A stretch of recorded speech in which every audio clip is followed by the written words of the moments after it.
This month's focus is on vegetable production, and in here is I have started a series of articles on the ecology of agriculture, eco-agriculture that we're doing. So I started writing articles, monthly articles for Acres U.S.A, addressing the ecological context of our farming and ranching operations. And being April, it's the vegetable edition of the magazine, and succession, disturbance, and regeneration are critical to our understanding no matter what you're doing. But vegetables, annual vegetables especially, are the early succession crops in an ecosystem. And if you consider, we first of all had to disturb the ground somehow. We had to plow it up, disc it up, so now it's ready to plant our vegetable crop into it.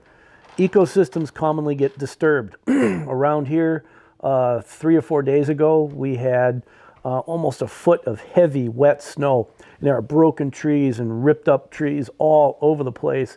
That's an ecological disturbance.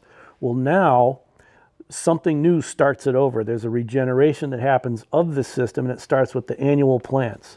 The annual plants eventually are replaced by perennials, which eventually are replaced by woody shrubs and thorny things, and then sun-loving trees, and then shade-tolerant trees. And this whole process, if you're water or temperature limited, could take a long time. If you have plenty of moisture and good warm temperatures, it can happen a lot faster. So vegetable operation, for doing produce, we're going to manage our disturbance and time our disturbance just right and appropriately, so we can have the previous ecosystem gets blown over or knocked over in a snowstorm, for example. It starts to decompose, it releases its nutrients to our new crop that we've put in place. So vegetable operation is early stage succession as the ecosystem changes to its long-term eventual ecosystem. Be sure to read the May article of Acres U.S.A.